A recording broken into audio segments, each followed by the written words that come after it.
ലോകമെമ്പാടും ഞങ്ങളെ വീക്ഷിക്കുന്നവരെ യേശുക്രിസ്തുവിന്റെ നാമത്തിൽ വന്ദനം ചെയ്യുന്നു. പ്രിയമുള്ളവരെ, കൊരിന്ത്യർക്കെഴുതിയ ലേഖനം, കൊരിന്ത്യർക്കെഴുതിയ 2-ാം ലേഖനത്തിൻ്റെ 3-ാമത്തെ അധ്യായത്തിൻ്റെ 6-ാം വാക്യത്തിൽ നിന്ന് പുതിയ നിയമ ശുശ്രൂഷയെക്കുറിച്ച് ഞാൻ നിങ്ങളോട് സംസാരിക്കുവാനായിട്ട് പോവുകയാണ്. കൊരിന്ത്യർക്കെഴുതിയ ലേഖനം കൊരിന്ത്യർക്കെഴുതിയ 2-ാം ലേഖനം 3-ാം അധ്യായത്തിൻ്റെ 6-ാമത്തെ വാക്യം.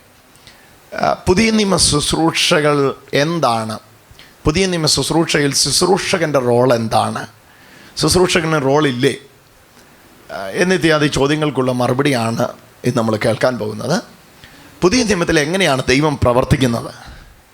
അത്ഭുതങ്ങളും അടയാളങ്ങളും വിവിധ വീര്യപ്രവൃത്തികളും ദൈവം ഇന്ന് ചെയ്യുന്നത് എങ്ങനെയാണ്? പുതിയ നിയമത്തിൽ നിങ്ങളെയും എന്നെയും എങ്ങനെയാണ് ദൈവം തിരഞ്ഞെടുത്തിരിക്കുന്നത്? ഈ വിഷയങ്ങളുടെ വിശദീകരണമാണ് കേൾക്കാൻ പോകുന്നത്. കൊരിന്ത്യർക്കെഴുതിയ 2-ാം ലേഖനത്തിൻ്റെ 3-ാമത്തെ അധ്യായത്തിൻ്റെ 6-ാമത്തെ വാക്യം ഇവിടെ വായിക്കുന്നു. ദയവായി ശ്രദ്ധിക്കുക. അവൻ ഞങ്ങളെ പുതുനിയമത്തിന്റെ ശുശ്രൂഷകന്മാരാകുവാൻ പ്രാപ്തരാക്കി. യേശു ഞങ്ങളെ പുതിയ നിയമത്തിൻ്റെ ശുശ്രൂഷകന്മാരാകുവാൻ പ്രാപ്തരാക്കി. ഈ ഒറ്റ വാക്യത്തിൽ നിന്ന് തന്നെ പുതിയ നിയമ ശുശ്രൂഷകനായി ഒരാൾക്ക് എങ്ങനെ മാറാം എന്നുള്ളതാണ് വ്യക്തമായിട്ട് കാണാൻ കഴിയുന്നത്. പഴയ നിയമ ശുശ്രൂഷ തികച്ചും വ്യത്യസ്തമായിരുന്നു.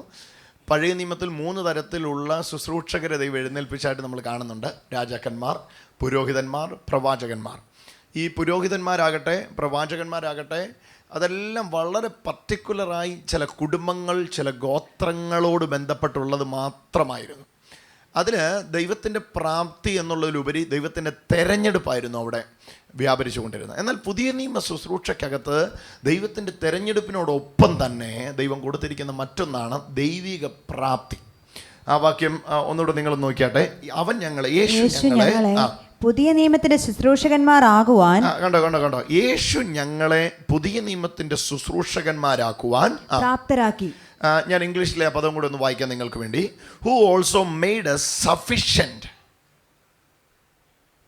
He has made us sufficient as the ministers of the new covenant, New Testament. പുതിയ നിയമത്തിൻ്റെ പുതിയ ഉടമ്പടിയുടെ ശുശ്രൂഷകന്മാരാകുവാൻ ഞങ്ങളെ യേശു സഫിഷ്യൻ്റ് ആക്കി, ഞങ്ങളെ പ്രാപ്തരാക്കി.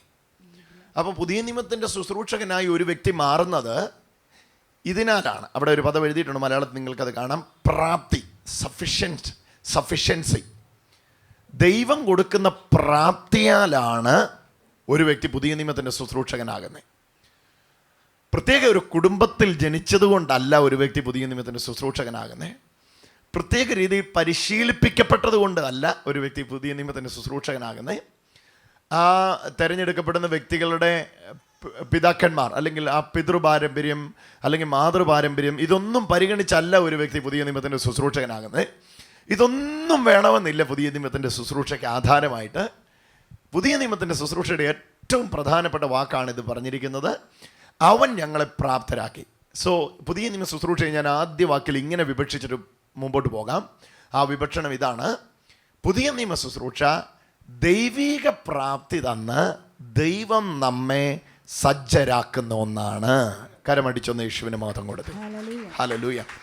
ഞാൻ പ്രാപ്തനായി കയ്യേൽക്കുന്നതല്ല പുതിയ നിയമ ശുശ്രൂഷ.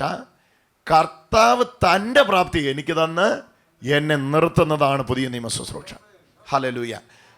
ഈ ശുശ്രൂഷക്കായിട്ടൊക്കെ ഒരുങ്ങപ്പെടുന്നവർ പല പല പല ട്രെയിനിങ് സെൻറ്ററുകളിൽ ഞാൻ പഠിപ്പിച്ചുകൊണ്ടിരുന്ന കാലത്ത് അവിടെയുള്ള സഹോദരങ്ങൾ ചോദിച്ചിരിക്കുന്ന ചോദ്യം, ബ്രദറെ, ഇതിന് ഞാൻ യോഗ്യനാണോ? കർത്താവിനാൽ ഉപയോഗിക്കപ്പെടാൻ എനിക്ക് പറ്റുമോ? അല്ലെങ്കിൽ ദൈവം എന്നെ ഉപയോഗിക്കുമോ? എനിക്ക് ഒരു കഴിവുമില്ല. പക്ഷേ ഇവിടെയാണ് ആ സഹോദരങ്ങൾ ഈ സത്യം തിരിച്ചറിയേണ്ടത്. നിങ്ങളുടെ കഴിവോ നിങ്ങളുടെ പ്രാപ്തിയോ നിങ്ങളുടെ വിദ്യാഭ്യാസമോ നിങ്ങളുടെ നോളജോ ഒന്നും അല്ല ഇതിന് നിദാനം. പുതിയ നിയമ ശുശ്രൂഷയുടെ നിദാനം ദൈവത്തിൻ്റെ പ്രാപ്തിയാണ്. ആ വാക്യം നിങ്ങൾ നോക്കിയേ. യേശു ഞങ്ങളെ പുതിയ നിയമത്തിന്റെ ശുശ്രൂഷകന്മാരാകുവാൻ പ്രാപ്തരാക്കി. അപ്പൊ ഒരു വ്യക്തിയെ കർത്താവ് പ്രാപ്തനാക്കുന്നെങ്കിലാണ് അവൻ പുതിയ നിയമത്തിന്റെ ശുശ്രൂഷകനാകുന്നത്. ശുശ്രൂഷകൻ എന്നുള്ള ആശയമല്ല ഞാൻ അവിടെ എടുക്കുന്നത്. പുതിയ നിയമത്തിന്റെ ശുശ്രൂഷകനായിട്ട് ഒരാൾ മാറുന്നെങ്കിൽ ഓർത്തോണം, അത് കർത്താവിൻ്റെ പ്രാപ്തി കൂടാതെ ചെയ്യാൻ പറ്റുകയില്ല. അവിടെ 2 കാര്യങ്ങളുണ്ട്. ഒന്ന്, എൻ്റെ ശൂന്യത അടുത്ത വാക്ക്. 2, കർത്താവിൻ്റെ പ്രാപ്തി. അത് ആ 2 ആ വാക്യത്തിൽ തന്നെ ഉണ്ട്. കർത്താവിൻ്റെ പ്രാപ്തി എൻ്റെ മേൽ വരുമ്പോൾ എൻ്റെ ശൂന്യത മാറുന്നു. അതാ നമ്മൾ വായിച്ചത്. കർത്താവിൻ്റെ പ്രാപ്തി എൻ്റെ മേൽ വരുമ്പോൾ എൻ്റെ ശൂന്യത മാറുന്നു. അതാണ് നമ്മൾ വായിച്ചത്. ഇനി നമ്മളിവിടെ ഒന്ന് കേൾക്കാൻ പോവാണ് ആ രണ്ടാമത്തെ ഭാഗം തന്നെ. ഒന്നുകൂടി ആ വാക്യം ഒന്ന് വായിച്ചേ. അവൻ ഞങ്ങളെ പുതിയ നിയമത്തിന്റെ ശുശ്രൂഷകന്മാരാകുവാൻ പ്രാപ്തരാക്കി. അക്ഷരത്തിന്റെ ശുശ്രൂഷകന്മാരല്ല. വ്യക്തമായിട്ട് പറയും ഇത് എന്തല്ല എന്താണ്. അപ്പൊ ഈ പുതിയ നിയമത്തിന്റെ ശുശ്രൂഷകൻ എന്ന് മേളിൽ പറഞ്ഞിട്ട് അതിനെ ഒന്ന് എംഫസൈസ് ചെയ്യുക താഴെ. എന്തല്ല? അക്ഷരത്തിന്റെ. വായിച്ചേ. അക്ഷരത്തിന്റെ ശുശ്രൂഷകന്മാരല്ല. This is not the ministry of the letters. അക്ഷരങ്ങളുടെ അല്ലെ അക്ഷരത്തിന്റെ ശുശ്രൂഷ അല്ല. പിന്നെയോ ആത്മാവിന്റെ ശുശ്രൂഷകന്മാരത്രേ. ആത്മാവിന്റെ ശുശ്രൂഷകന്മാരത്രേ. അപ്പോൾ കൊരിന്ത്യർക്കെഴുതിയ ലേഖനം കൊരിന്ത്യർക്കെഴുതിയ 2-ാം ലേഖനത്തിന്റെ 3-ാം അധ്യായം മുഴുവൻ പഴയ നിയമ ശുശ്രൂഷ, പുതിയ നിയമ ശുശ്രൂഷ, ഇത് തമ്മിലുള്ള വേർതിരിവാണ്. പഴയ നിയമത്തിലെ ശുശ്രൂഷ എന്താണ്, പുതിയ നിയമത്തിലെ ശുശ്രൂഷ എന്താണ്? അപ്പോൾ പഴയ നിയമ ശുശ്രൂഷയെ ഇവിടെ 9 വാക്കിൽ വിശദീകരിക്കുന്നുണ്ട്. 1 കല്ലിൽ അക്ഷരമായി കൊത്തിയ ശുശ്രൂഷ, 2 മരണ ശുശ്രൂഷ, 3 ശിക്ഷാവിധിയുടെ ശുശ്രൂഷ, പിന്നെ മഷി കൊണ്ട് എഴുതിയത്, കൽപ്പലകയിൽ എഴുതിയത്. താഴേക്കുള്ള വിവരണങ്ങൾ നിങ്ങൾ വായിച്ചാലറിയാം. മഷി കൊണ്ട് എഴുതിയത്, കൽപ്പലകയിൽ എഴുതിയത്, മരണ ശുശ്രൂഷ, നീക്കം വന്നത്, തേജസ് ഉള്ളത്. ഇതെല്ലാം പഴയ നിയമ ശുശ്രൂഷയെക്കുറിച്ച്. നീക്കം വരുന്നത്, തേജസ് ഉള്ളത് എന്നെല്ലാം പറഞ്ഞ് 9-ലധികം വിശേഷണങ്ങൾ പഴയ നിയമ ശുശ്രൂഷയെക്കുറിച്ച് 3-ാം അധ്യായത്തിലുണ്ട്. എന്നിട്ട് ഇവിടെ കമ്പാരിസൺ നടത്താം. പുതിയ നിയമ ശുശ്രൂഷ അതല്ല. പഴയ നിയമ ശുശ്രൂഷ അക്ഷരത്തിൻ്റെ ശുശ്രൂഷയായിരുന്നു. പുതിയ നിയമ ശുശ്രൂഷ അക്ഷരത്തിൻ്റെ ശുശ്രൂഷ അല്ല. പിന്നെയോ ആത്മാവിന്റെ ശുശ്രൂഷയാണ്. ഒന്ന് വായിച്ച വാക്ക്. അക്ഷരത്തിന്റെ ശുശ്രൂഷകന്മാരല്ല. അക്ഷരത്തിന്റെ ശുശ്രൂഷകന്മാരല്ല, ആത്മാവിന്റെ ശുശ്രൂഷകന്മാരത്രേ. ആത്മാവിന്റെ ശുശ്രൂഷകന്മാരത്രേ എന്ന് പറഞ്ഞാൽ ഇവിടെ ദൈവാത്മാവ് വന്ന് ഒരുവനെ കൊണ്ട് ചെയ്യിക്കുന്ന ശുശ്രൂഷയാണ് പുതിയ നിയമ ശുശ്രൂഷ. അല്ലാതെ കുറേ കാര്യങ്ങൾ, കുറേ അക്ഷരങ്ങൾ വായിച്ചു പഠിച്ച് ആ അക്ഷരങ്ങൾ നല്ലൊരു പ്ലാറ്റ്ഫോമിൽ നിന്ന് ഉരുവിട്ട് ഒരു വ്യക്തി കയറുന്നതല്ല പുതിയ നിയമ ശുശ്രൂഷ. കുറേ പ്രാസപ്രയോഗങ്ങളും കുറേ ആൾക്കാർക്ക് മനസ്സിലാക്കാൻ പറ്റാത്ത കുറേ വാക്കുകളും പറഞ്ഞ് വാക്കുകളിലിട്ട് അമ്മാനമാടി സാധാരണക്കാരനെ ഞെട്ടിക്കുന്നതല്ല പുതിയ നിയമ ശുശ്രൂഷ. ഹല്ലേലൂയ. പുതിയ നിയമ ശുശ്രൂഷ പരിശുദ്ധാത്മാവ് നൽകിയ പ്രാപ്തിയിൽ നിന്നുകൊണ്ട് ഞാൻ ദൈവകൃപയിൽ അനുസരിച്ച് ചെയ്യുന്നതാണ്. ഇതിൻ്റെ ഒരു വിവരണം കൂടെ ഏറ്റവും നല്ലതായിട്ട് ഏറ്റവും ശ്രദ്ധിക്കേണ്ട 5-ാം വാക്യമാണ്. ദയവായിട്ട് 5-ാം വാക്യം നോക്കിക്കട്ടെ. ഞങ്ങളിൽ നിന്ന് തന്നെ വരും പോലെ. എന്നെ ഏറ്റവും കൂടുതൽ സ്ട്രൈക്ക് ചെയ്ത ഒരു വാക്യമാണ് കൊരിന്ത്യർക്ക് എഴുതിയ 2-ാം ലേഖനത്തിന്റെ 3-ാം അധ്യായത്തിന്റെ 5-ാം വാക്യം. എന്നതാ ശുശ്രൂഷ എന്ന് ഈ വാക്യം പഠിച്ച വ്യക്തമായിട്ട് മനസ്സിലാവും. 5-ാം വാക്യം ഒന്ന് വായിച്ചേ. ഞങ്ങളിൽ നിന്ന് വരും പോലെ സ്വയമായി വല്ലതും സങ്കൽപ്പിപ്പാൻ ഞങ്ങൾ പ്രാപ്തർ എന്നല്ല. ഹല്ലേലൂയ. ഞങ്ങളുടെ പ്രാപ്തി ദൈവത്തിന്റെ ദാനമത്രേ. അവൻ ഞങ്ങളെ പുതിയ നിയമത്തിന്റെ ശുശ്രൂഷകന്മാരാകുവാൻ പ്രാപ്തരാക്കി. 6-ാം വാക്യത്തിൽ ഞങ്ങളെ അവൻ പ്രാപ്തരാക്കി എന്ന് പറയുന്നതിന് മുമ്പേ 5-ാം വാക്യത്തിൽ പറയുകയാണ് ഞങ്ങളിൽ നിന്ന് വരും പോലെ വല്ലതും സങ്കല്പിപ്പാൻ. സ്വയമായി വല്ലതും സങ്കല്പിപ്പാൻ ഞങ്ങൾ പ്രാപ്തരെന്നല്ല. ഒന്ന് ചേർന്ന് പറഞ്ഞു. ഞങ്ങളിൽ നിന്ന് വരും പോലെ, ചേർന്ന് പറഞ്ഞു. ഞങ്ങളിൽ നിന്ന് വരും പോലെ സ്വയമായി വല്ലതും സങ്കല്പിപ്പാൻ ഞങ്ങൾ പ്രാപ്തന്മാരല്ല. ഹല്ലേലൂയ. അപ്പം ഞങ്ങളിൽ നിന്നല്ല വരുന്നേ. ഞങ്ങളിൽ നിന്നല്ലേ വരുന്നേ.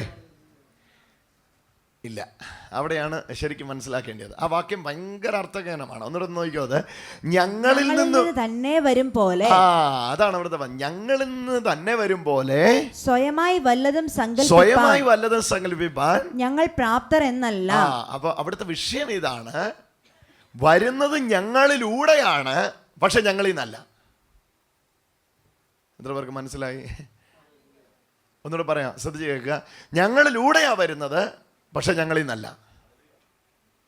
ഹല്ലേലൂയ. എത്ര പേർക്ക് മനസ്സിലായി? ഒന്നുകൂടെ പറയണോ? ഞങ്ങളിലൂടെയാ വരുന്നത്, പക്ഷെ ഞങ്ങളിൽ നിന്നല്ല. പൈപ്പ് കണ്ടിട്ടുള്ള ഒരു കൈ ഉയർത്തിക്കേ.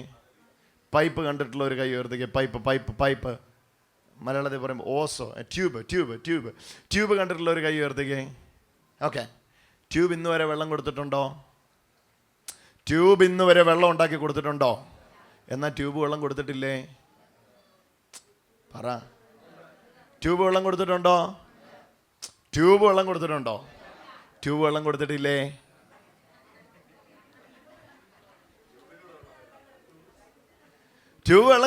ട്യൂബ് വെള്ളം കൊടുത്തിട്ടുണ്ടോ? ട്യൂബ് ഇതുവരെ വെള്ളം കൊടുത്തിട്ടില്ല. ഇപ്പം മനസ്സിലായി കാണുമല്ലോ, ഇപ്പം മനസ്സിലായി കാണുമല്ലോ. കരമടിച്ചൊന്ന് യേശുവിന് മഹത്വം കൊടുത്തോ. ഇതാ പരിപാടി, ഇതാ പരിപാടി, ഇതാ പരിപാടി, ഇതാ പരിപാടി. ട്യൂബിൽ എന്ത് വരുന്നോ അതാ ട്യൂബ് പുറത്തേക്ക് വിടുന്നേ അല്ലേ? ഇതുപോലെയാണ് പുതിയ നിയമ ശുശ്രൂഷ. ഞങ്ങൾ ഉണ്ടാക്കിയെടുക്കുന്ന ഒന്നും പുറത്ത് വിടുന്നില്ല. ഹല്ലേലൂയ. ഞങ്ങളിൽ നിന്ന് വരുന്നത് പുറത്തേക്ക് വിടുകയാണ്. ഒന്നുകൂടെ വായിച്ചോ അത്. സ്വയമായി ഞങ്ങളിൽ നിന്ന് തന്നെ വരും പോലെ, ഞങ്ങളിൽ തന്നെ വരുന്ന പോലെ. അതായത് ഉറവിടം ഞങ്ങളല്ല. അതാ ശ്രദ്ധിക്കണ്ടേ. ഉറവിടം ഞങ്ങളല്ല. ഉറവിടം ഞങ്ങളാണെങ്കിൽ ഞങ്ങളിൽ നിന്ന് തന്നെയാണ് വരുന്നതെന്ന് പറഞ്ഞേനെ. ഇത് മനസ്സിലാവുമ്പോഴാണ് എല്ലാ ഈഗോയും വിട്ട് സാധാരണക്കാരനെ പോലെ വസ്ത്രം ധരിച്ച് സാധാരണക്കാരനെ പോലെ ജീവിക്കാൻ ഏത് ശുശ്രൂഷകനെ ഒരുക്കുന്നത് ഈ സത്യമാണ്. അല്ലെങ്കിൽ അങ്ങ് ജാട അഹങ്കാരം അഹന്തയൊക്കെ ആയിട്ട് മിണ്ടുകയല്ല മനുഷ്യരുമായിട്ട്.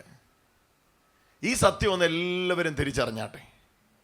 ഞങ്ങളിൽ നിന്ന് വരും പോലെ സ്വയമായി വല്ലതും സങ്കല്പിപ്പാൻ ഞങ്ങളാളല്ല. വായിച്ചോ വാക്ക്. ഞങ്ങളിൽ നിന്ന് തന്നെ വരും പോലെ, ഞങ്ങളിൽ നിന്ന് തന്നെ വരും പോലെ സ്വയമായി വല്ലതും സങ്കല്പിപ്പാൻ. അതായത് സങ്കല്പമാണത്. എന്നിൽ നിന്നാ വരുന്നതെന്നുള്ള സ്വയ സങ്കല്പത്തിൽ പോവാൻ ഞങ്ങളാളല്ല. ഞങ്ങൾ പ്രാപ്തരെന്നല്ല. ഞങ്ങൾ പ്രാപ്തരെന്നല്ല. പിന്നെയോ ഞങ്ങളുടെ പ്രാപ്തി ദൈവത്തിന്റെ ദാനമത്രേ. ഇതിനകത്ത് രണ്ട് കാര്യം നിങ്ങളൊന്ന് മനസ്സിലാക്കുക. ഒഴുക്കുള്ള എത്രയോ കാലം ഒഴുകിക്കൊണ്ടിരിക്കും. ഒഴുക്ക് നിന്നോ വേറും പൈപ്പ. ഇവിടെ എൻ്റെ ശൂന്യതയുണ്ട്, എൻ്റെ തികവുമുണ്ട്, എൻ്റെ ഇല്ലായ്മയുണ്ട്, എൻ്റെ വല്ലഭത്വം ഈ വാക്യത്തിലുണ്ട്. എൻ്റെ ശൂന്യത എന്നാണെന്നറിയോ? അകത്തുനിന്ന് വന്നില്ലേ പുറത്തേക്ക് തള്ളാൻ ഒക്കത്തില്ല. യഥാർത്ഥ ക്രിസ്തീയ ജീവിതത്തിൻ്റെ ഫേസ് ഇതാ പ്രിയമുള്ളവരെ. നിങ്ങളിലൂടെ പുറത്തേക്ക് ഒഴുകുകയാണ്. ഒന്ന് പറഞ്ഞേ, എന്നിലൂടെ പുറത്തേക്ക് ഒഴുകുകയാണ്. ഹല്ലേലൂയ. ഈ ദിവസങ്ങളിൽ ശുശ്രൂഷയ്ക്കായിട്ട് എന്നോടൊപ്പം സജ്ജരാകുന്ന ഗ്രേസ് കമ്മ്യൂണിറ്റിയിൽ ലോകമെമ്പാടുമുള്ള സകല ശുശ്രൂഷകന്മാർക്ക് വേണ്ടിയാണ് ഞാനിത് പറയുന്നത്. നിങ്ങൾ എത്ര അപ്രാപ്തരായിക്കോട്ടെ, എത്ര കഴിവില്ലാത്തവരായിക്കോട്ടെ, സംസാരിക്കാൻ ശേഷിയില്ലാത്തവരായിക്കോട്ടെ, 4 പേരുടെ മുമ്പിൽ നിൽക്കുമ്പോൾ മുട്ടിടിക്കുന്നവരായിക്കോട്ടെ, ഒരു പ്രാപ്തിയും നിങ്ങളിൽ തന്നെ ഇല്ല എങ്കിൽ കൂടെ ഈ വാക്യം നിങ്ങൾ തിരിച്ചറിയുക. ഞങ്ങളിൽ തന്നെ വരും പോലെ സ്വയമായി വല്ലതും സങ്കല്പിപ്പാൻ ഞങ്ങളാളല്ല. ഞങ്ങളുടെ പ്രാപ്തി ദൈവത്തിൻ്റെ ദാനമാണ്. സോ ഇങ്ങനെ ഞാനെന്ന് പറഞ്ഞാൽ പുതിയ നിയമ ശുശ്രൂഷ കൂടുതൽ മനസ്സിലാകും. ദൈവത്തിൻ്റെ പ്രാപ്തി ഞങ്ങളിലൂടെ ലോകത്തിൽ വെളിപ്പെടുത്തുന്നതാണ് പുതിയ നിയമ ശുശ്രൂഷ. ഓ, എത്ര പേര് കേട്ടു എന്നറിയത്തില്ല. ഒന്നുകൂടെ ഞാൻ പറയാം. ദൈവത്തിൻ്റെ പ്രാപ്തി ഞങ്ങളിലൂടെ ലോകത്തിൽ ദൈവം വെളിപ്പെടുത്തുന്നതാണ് പുതിയ നിയമ ശുശ്രൂഷ. കരമുയർത്തി ഒന്ന് ചേർന്ന് പറയാമോ? ദൈവത്തിൻ്റെ പ്രാപ്തി ഞങ്ങളിലൂടെ ലോകത്തെ ദൈവം കാണിക്കുന്നതാണ് പുതിയ നിയമ ശുശ്രൂഷ. സോ കൊരിന്ത്യർക്കെഴുതിയ 2-ാം ലേഖനത്തിന്റെ 3-ാം അധ്യായത്തിന്റെ 6-ാമത്തെ വാക്യവും 5-ാമത്തെ വാക്യവും വായിച്ചപ്പോൾ ഒരു കാര്യം നിങ്ങൾക്ക് അവിടുന്ന് മനസ്സിലാകുന്നുവല്ലോ. ഞങ്ങളിൽ നിന്ന് വരും പോലെ വലതും സ്വയമായി സങ്കല്പിപ്പാൻ ഞങ്ങൾ പ്രാപ്തരെന്നല്ല. ഞങ്ങളുടെ പ്രാപ്തി ദൈവത്തിൻ്റെ ദാനമത്രേ. അവൻ ഞങ്ങളെ സഫിഷ്യൻ്റ് ആക്കി പുതിയ നിയമത്തിൻ്റെ ശുശ്രൂഷകന്മാരാക്കുവാൻ അവൻ ഞങ്ങളെ പ്രാപ്തരാക്കി. ഞങ്ങളുടെ പ്രാപ്തി ദൈവത്തിൻ്റെ ദാനമത്രേ. യേശു ഒരു വ്യക്തിക്ക് പ്രാപ്തി കൊടുത്ത് അങ്ങനെ ഒരു വ്യക്തി ആകുന്നതാണ് പുതിയ നിയമത്തിൻ്റെ ശുശ്രൂഷ, പുതിയ നിയമത്തിൻ്റെ ശുശ്രൂഷകൻ. ഇങ്ങനെ ആകുന്ന വ്യക്തികൾക്ക് ഇനി എന്താണ് റോൾ എന്നുള്ളതാണ് അല്പനേരോടെ നമ്മൾ കേൾക്കാൻ പോകുന്നത്. കർത്താവ് ഉപയോഗിക്കുന്ന വ്യക്തികൾക്ക് വല്ല റോളുമുണ്ടോ? അപ്പസ്തോല പ്രവൃത്തി എഴുതിയ അപ്പസ്തോല പ്രവൃത്തിയിൽ നിന്ന് ഞാൻ അപ്പോസ്തോലന്മാരുടെ ചരിത്രത്തിൽ നിന്ന് അതിനെ രേഖപ്പെടുത്തിയത് എടുത്തു കാണിച്ചല്ലോ. 3-ാം അധ്യായത്തിൻ്റെ 4-ാം വാക്യത്തിൽ അപ്പോസ്തോലന്മാർ പറഞ്ഞത് യേശുവിനെ നോക്ക് എന്നല്ല, ഞങ്ങളെ നോക്ക് എന്നാണ്. ഞങ്ങളെ നോക്ക് എന്നാണ്. കാരണം അവർക്കറിയാമായിരുന്നു അവരിൽ വെളിപ്പെട്ടിരിക്കുന്നത് അവരല്ല, യേശുവാണ്. അവരെ നോക്കിയാൽ മുടന്തൻ കാണുന്നത് യേശുവിനെയാന്ന് അവർക്കുറപ്പുണ്ടായിരുന്നു. എന്നിട്ട് നോക്കിക്കേ, മുടന്തൻ പത്രോസിനെയും യോഹന്നാനെയും നോക്കിയില്ലേ? ഒന്നുകൂടെ ഒന്ന് വായിച്ചേ.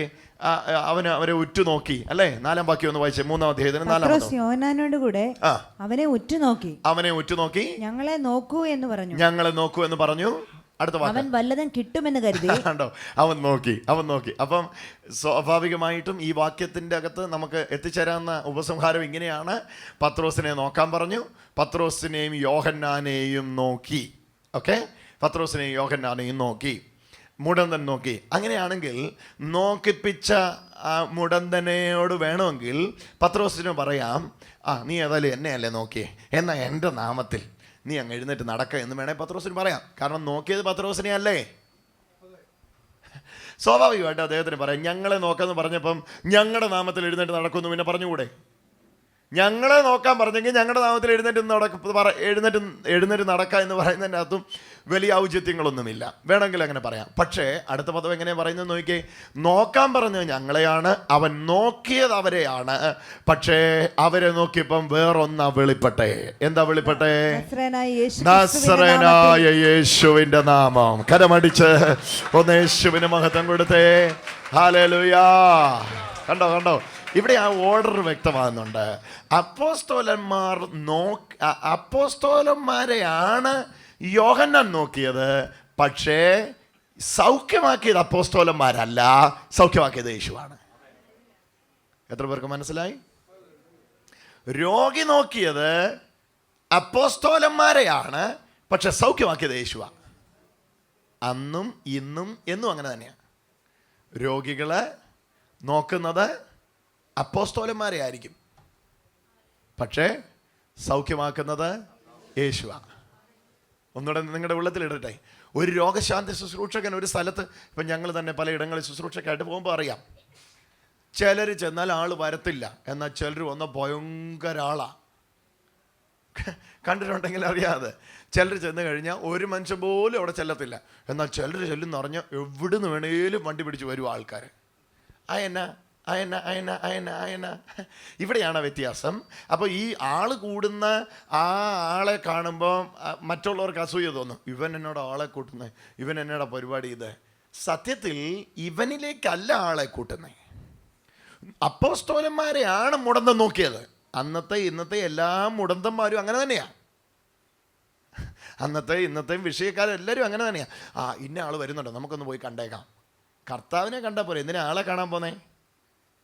ഇതാണ് സത്യം. അപ്പോസ്തോലന്മാരെയാണ് നോക്കിയത്. പക്ഷെ അപ്പോസ്തോലന്മാരെ നോക്കിയപ്പോൾ ഇനി നോക്കേണ്ടത് എന്നാന്നറിയോ? അപ്പോസ്തോലന്മാർ അവരുടെ നാമത്തെ സൗഖ്യമാക്കിയോ എന്നുള്ളതാ? ഇല്ല. താഴത്തെ വാക്യത്തിൽ എങ്ങനെയാ കണ്ടേ? 6-ാമത്തെ വാക്യം. നസറേനായ യേശുക്രിസ്തുവിന്റെ നാമത്തിൽ. മോളത്തെ വാക്യം 5-ാം വാക്യം ചേർത്ത് വായിച്ചു. അവൻ വല്ലതും കിട്ടുമെന്ന് കരുതി അവരെ സൂക്ഷിച്ചു നോക്കിയെന്ന് എഴുതിയിരിക്കുന്നത്. അപ്പം നോട്ടമല്ല അവരെ നോക്കിയത്, സൂക്ഷിച്ചു നോക്കി. അപ്പോസ്തലന്മാരെ രോഗി സൂക്ഷിച്ചു നോക്കി. അവൻ കർത്താവിനെ നോക്കിയിട്ടില്ല, അവൻ അപ്പോസ്തലന്മാരെ തന്നെയാണ് നോക്കിയത്. സോ നോക്കാൻ അപ്പോസ്തലന്മാർ മുമ്പിൽ നിന്നു എന്നുള്ളത് സത്യമാണ്. അത് അന്നും ഇന്നും എന്നും വേണം. നിൽക്കാൻ അപ്പോസ്തലന്മാർ വേണം, എന്നാലേ നോക്കാൻ ആളുണ്ടാവുള്ളൂ. നോക്കി. അടുത്തത്. അപ്പോൾ പത്രോസ് വെള്ളിയും പൊന്നും എനിക്കില്ല, എനിക്കുള്ളത് നിനക്ക് തരുന്നു. നസ്രയനായ, അടിവരയിടുക, നസ്രയനായ യേശുക്രിസ്തുവിന്റെ നാമത്തിൽ നടക്ക എന്ന് പറഞ്ഞു. കണ്ടോ, നോക്കാൻ പറഞ്ഞത് പത്രോസിനെയാണെങ്കിലും എങ്ങോട്ടാ കൊണ്ടുപോയേ? ഉറക്കെ പറ. മഹത്വം സ്വീകരിച്ചത് പത്രോസാ, പക്ഷെ മഹത്വം കൊടുത്തത് കർത്താവിനാ. ഒന്നുകൂടെ ഞാൻ പറയാം. അട്രാക്ഷൻ ഏറ്റെടുത്തത് പത്രോസാ, പക്ഷെ അട്രാക്ഷൻ കൊണ്ടെത്തിച്ചത് കർത്താവിലാ. എത്ര പേർക്ക് മനസ്സിലായി? മുഴുവൻ ജനവും നോക്കിയത് പത്രോസിനെയാ, പക്ഷെ പത്രോസ് നോക്കിയത് കർത്താവിനെയാ. ഒന്നുകൂടെ പറയാം. മുഴുവൻ ജനവും നോക്കിയത് പത്രോസിനെയാ, പക്ഷെ പത്രോസ് നോക്കിയത് കർത്താവിനെയാ. സോ മഹത്വം എങ്ങോട്ട് പോകും? കർത്താവിന്റെ അടുക്കിലേക്ക് പോകും. കരമടിച്ചൊന്ന് യേശുവിനെ മഹത്വം കൊടുത്തോ. ഹല്ലേലൂയ. ഇനി ഇതിനിടയിൽ നിൽക്കുന്ന ഈ മീഡിയേറ്റേഴ്സിന്, മധ്യസ്ഥന്മാർക്ക്, മധ്യത്തിൽ വർത്തിക്കുന്നവരാണല്ലോ മധ്യസ്ഥന്മാർ, നടുവിൽ നിൽക്കുന്ന ഈ ശുശ്രൂഷകന്മാർക്ക് എന്നാ റോളുള്ളേ? അപ്പോസ്തലപ്രവൃത്തിയിൽ നിന്ന് തന്നെ 1-2 വാക്യങ്ങൾ വായിച്ചേ. ശുശ്രൂഷകന്മാർക്ക് മാത്രമല്ല റോള്, അവരുപയോഗിക്കുന്ന വസ്ത്രങ്ങൾക്ക് പോലും റോളുണ്ടത്രേ. ഹലോ, ശുശ്രൂഷകന്മാർക്ക് മാത്രമല്ല റോള്, അവരുപയോഗിക്കുന്ന വസ്ത്രങ്ങൾക്ക് പോലും, അവർ ഉപയോഗിക്കുന്ന റൂമാലിന് പോലും റോളുണ്ടത്രേ. നോക്കാൻ നമുക്കുണ്ടോ എന്ന് അപ്പോസ്തല പ്രവൃത്തിയിലേക്ക് തന്നെ നിങ്ങളൊന്ന് വന്നാട്ടെ. 11-ാം അധ്യായത്തിൻ്റെ 21-ാം വാക്യത്തിൽ പുതിയ നിയമ ശുശ്രൂഷയുടെ ഏകദേശ ഐഡിയ നിങ്ങൾക്ക് കിട്ടും. പൂർണ്ണമല്ല, പല വാക്യങ്ങൾ എടുത്താലേ അത് പൂർണ്ണമാകുകയുള്ളൂ. പ്രവൃത്തികളുടെ പുസ്തകം 11-ാം അധ്യായത്തിന്റെ 21-ാമത്തെ വാക്യം. കർത്താവിന്റെ കൈ അവരോട് കൂടെ ഉണ്ടായിരുന്നു. 20 മുതലൊന്ന് വായിച്ചാൽ കുറച്ചുകൂടെ ക്ലബ് ചെയ്യും. അവരിൽ ചിലർ കുപ്രോസ്കാരും കുറേനക്കാരുമായിരുന്നു. അവർ അന്ത്യോക്യയിൽ എത്തിയ ശേഷം വായിച്ചോ. അന്ത്യോക്യയിലെത്തിയ ശേഷം യവനന്മാരോടും കർത്താവായ യേശുവിനെ കുറിച്ചുള്ള സുവിശേഷം അറിയിക്കുന്ന യേശുവിന്റെ അപ്പോസ്തലന്മാരുടെ കാര്യത്തോടെ പറയുന്നത്, യേശുവിന്റെ സുവിശേഷകരുടെ കാര്യത്തോടെ പറയുന്നത്. കർത്താവിന്റെ കൈ നോക്കി കർത്താവിന്റെ കൈ, യേശുവിന്റെ കൈ, യേശുവിന്റെ കൈ അവരോട് കൂടെ ഉണ്ടായിരുന്നു. ഒന്ന് ചേർന്ന് പറഞ്ഞു, യേശുവിന്റെ കൈ അവരോട് കൂടെ ഉണ്ടായിരുന്നു. സോ ഇങ്ങനെ ഞാൻ കൊരിന്ത്യ ലേഖനമായിട്ട് അപ്പോസ്തല പ്രവൃത്തി 11:24 ക്ലബ് ചെയ്യുക. അപ്പോൾ നിങ്ങൾക്ക് കൂടുതൽ മനസ്സിലാവും. കൊരിന്ത്യർക്ക് എഴുതിയ 2-ാം ലേഖനം 3-ാം അധ്യായത്തിന്റെ 5-ാം വാക്യത്തിൽ പറഞ്ഞു, ഞങ്ങളിൽ നിന്ന് വരുമ്പോൾ വലതും തന്നെ സങ്കല്പിപ്പാൻ ഞങ്ങൾ ആളല്ല, ഞങ്ങളുടെ പ്രാപ്തി ദൈവത്തിന്റെ ദാനം അത്രേ. ഇങ്ങനെ ദൈവിക പ്രാപ്തി ഒരു വ്യക്തിയിൽ ഉണ്ട് എന്ന് ആ വ്യക്തി തിരിച്ചറിയുമ്പോൾ, പ്രാപിക്കുമ്പോൾ എന്ന വാക്ക് ഞാനിവിടെ ഉപയോഗിക്കുന്നില്ല, നിങ്ങളെല്ലാവരിലും ആ ദൈവിക പ്രാപ്തി ഉണ്ട് എന്ന് ഒരാൾ തിരിച്ചറിയുമ്പോൾ അതേ ഞാൻ ഉപയോഗിക്കുന്നുള്ളൂ. അല്ല എങ്കിൽ ദൈവം അവിടെ ചിലർക്ക് കൊടുത്തില്ല എന്ന ചിന്തയിലേക്ക് പോകേണ്ടി വരും. ഇവിടെ എല്ലാവർക്കും കൊടുത്തിട്ടുണ്ട്. അതാണ് ഞാൻ വിശ്വസിക്കുന്നത്. എല്ലാവർക്കും കൊടുത്തിട്ടുണ്ട്, എല്ലാവർക്കും ഇത് കൊടുത്തിട്ടുണ്ട്. കാരണം ദൈവം സെൽഫിഷ് അല്ല. ചിലർക്ക് കൊടുത്തിട്ട് ചിലർക്ക് കൊടുക്കാത്ത ദൈവമല്ല. ഹല്ലേലൂയ. പക്ഷഭേദം കാണിക്കുന്ന ദൈവമല്ല. വിളമ്പിൽ പക്ഷഭേദം കാണിക്കില്ല. ഒരുപോലെ തന്നെയാണ് ദുഷ്ടനും നീതിമാനും ഒരേപോലെ ദാനം മഴ കൊടുക്കുന്ന ദൈവമാണ് ദൈവം. സോ ദൈവത്തിന് അതിൽ വ്യത്യാസമില്ല. എല്ലാവർക്കും കൊടുത്തിട്ടുണ്ട്, പക്ഷേ എല്ലാവരും തിരിച്ചറിഞ്ഞിട്ടില്ല. ഒന്നുകൂടെ ഞാൻ ആവർത്തിക്കുക, എല്ലാവർക്കും കൊടുത്തിട്ടുണ്ട്, പക്ഷേ എല്ലാവരും തിരിച്ചറിഞ്ഞിട്ടില്ല. ഒന്നുകൂടെ പറയാം, എല്ലാവർക്കും കൊടുത്തിട്ടുണ്ട്, എല്ലാവരും തിരിച്ചറിഞ്ഞിട്ടില്ല. എന്നാൽ തിരിച്ചറിഞ്ഞവർ തിരിച്ചറിയുന്നു, എന്നിൽ യേശുവിനെ സ്വീകരിച്ചപ്പോൾ തന്നെ ഈ പ്രാപ്തി എൻ്റെ മേലുണ്ട്. ചേർന്ന് പറഞ്ഞു, ഈ പ്രാപ്തി എൻ്റെ മേലുണ്ട്. നീ ഒന്ന് നെഞ്ചോടൊന്ന് കൈ ചേർത്ത് വെച്ച് പറഞ്ഞു, എൻ്റെ ഉള്ളിൽ ഈ പ്രാപ്തിയുണ്ട്. ഈ സഫിഷ്യൻസി, ആ പദമാണ് ഇംഗ്ലീഷിലെ കിങ് ജെയിംസ് വേർഷനിൽ ഉപയോഗിച്ചിരിക്കുന്നത്. നിങ്ങൾ ആ പദം ഒന്ന് പറഞ്ഞു, സഫിഷ്യൻസി. ഈ സഫിഷ്യൻസി എൻ്റെ മേലുണ്ട്. ഓക്കെ, ഇനിയാണ് നിങ്ങൾ ശ്രദ്ധിക്കേണ്ടത്, ഈ സഫിഷ്യൻസി എന്താണ്, ഈ പ്രാപ്തി എന്താണ്? ഈ വാക്യം വിശദീകരിക്കുമ്പോഴാണ് അപ്പോസ്തല പ്രവൃത്തി 11:24 വാക്യം നമ്മൾ കണ്ടത്, കർത്താവിൻ്റെ കൈ. കർത്താവിന്റെ കൈ അവരോട് കൂടെ ഉണ്ടായിരുന്നു. കർത്താവിന്റെ കൈയാണ് ഈ പ്രാപ്തി. ഹല്ലേലൂയ. കർത്താവിന്റെ കരമാണ് ഈ പ്രാപ്തി. കർത്താവിന്റെ കരം അവരോട് കൂടെ ഉണ്ടായിരുന്നു. വലിയൊരു കൂട്ടം വിശ്വസിച്ച് കർത്താവിങ്കിലേക്ക് തിരിഞ്ഞു. ഒന്ന് പറഞ്ഞു, വലിയൊരു കൂട്ടം വിശ്വസിച്ച് കർത്താവിങ്കിലേക്ക് തിരിഞ്ഞു. കാരണം മേളി പറഞ്ഞു, അവരുടെ കൂടെ ആരുടെ കൈ ഉണ്ടായിരുന്നു? കർത്താവിന്റെ കൈ അവരോട് കൂടെ ഉണ്ടായിരുന്നു. ആരുടെ കൈ ഉണ്ടായിരുന്നു? കർത്താവിന്റെ കൈ. അപ്പൊ പത്രോസ് മുടന്തന് കൊടുത്ത കൈ ഏതാ? കർത്താവിന്റെ കൈ. ഉറക്കെ പറ. എത്ര പേർക്ക് മനസ്സിലായി? എത്ര പേർക്ക് അത് മനസ്സിലായവരൊന്ന് കരമടിച്ചൊന്ന് യേശുവിനെ മഹത്വം കൊടുത്തേ. ഞങ്ങളെ നോക്കൂന്ന് പറഞ്ഞു, ഞങ്ങളുടെ കയ്യും കൊടുത്തു. അല്ല നമ്മൾ കണ്ടേ? നോക്കിയപ്പോ ആരെയാ കണ്ടേ? യേശുവിനെയാ കണ്ടേ. കൊടുത്തത് ആരുടെ കയ്യാ? കർത്താവിന്റെ കയ്യാ. ഉപയോഗിച്ചത് ആരുടെ നാമമാ? കർത്താവിന്റെ നാമമാ. കരമടിച്ചൊന്ന് യേശുവിന്റെ മഹത്വത്തിനും കൊടുത്തു. ഹല്ലേലൂയ. എന്നാ പറഞ്ഞതിന്റെ അർത്ഥം? കർത്താവിന്റെ നാമം, കർത്താവിന്റെ കയ്യ്, കർത്താവിന്റെ പ്രാപ്തി. ഒന്ന് പറഞ്ഞു അത് മൂന്നും. കർത്താവിന്റെ നാമം, കർത്താവിന്റെ കയ്യ്, കർത്താവിന്റെ പ്രാപ്തി. ഇത് മൂന്നുമാണ് ദൈവിക പ്രാപ്തിയായി ഒരുവനിൽ വെളിപ്പെടുന്നത് എന്ന് പറഞ്ഞാൽ അവനെ അങ്ങ് ഏബിളാക്കും, അവനെ അങ്ങ് ശക്തനാക്കും. അവിടെ തന്നെ അപ്പോസ്തല പ്രവൃത്തിയിൽ നിങ്ങൾ വായിച്ചിട്ടുള്ള ഒരു കാര്യമുണ്ട്, അവരുടെ ധൈര്യം കാണുകയാലും. ഒന്ന് പറഞ്ഞ വാക്ക്, അപ്പോസ്തലന്മാരുടെ ധൈര്യം കാണുകയാലും. 2-3 വാക്യം കൂടെ നമ്മൾ ഇതിനോടൊന്ന് ചേർത്തെടുക്കാം. 11:21 വായിച്ച് അവസാനിപ്പിച്ചപ്പോൾ, കർത്താവിന്റെ കൈ അവരോട് കൂടെ ഉണ്ടായിരുന്നു, വലിയൊരു കൂട്ടം വിശ്വസിച്ച് കർത്താവിങ്കിലേക്ക് തിരിഞ്ഞു. ഇനി നിങ്ങൾ 4-ാം അധ്യായത്തിന് 30-ാം വാക്യത്തിലേക്ക് ഒന്ന് വന്നേ. പ്രവൃത്തികളുടെ പുസ്തകം തന്നെ 4-ാം അധ്യായത്തിന് 30-ാമത്തെ വാക്യം. സൗഖ്യമാക്കുവാൻ നിന്റെ കൈ നീട്ടുന്നതിനാലും. ഈ മുടന്തൻ സൗഖ്യമായി വലിയ പ്രശ്നം അവിടെ ഉണ്ടായല്ലോ. നിങ്ങൾക്കറിയാം, 3-ാം തീയതി മുടന്തൻ സൗഖ്യമായതിനെ ചൊല്ലി അവിടെ വലിയ പ്രശ്നം ഉണ്ടായി. പള്ളിക്കകത്ത് വലിയ പ്രശ്നം ഉണ്ടായി.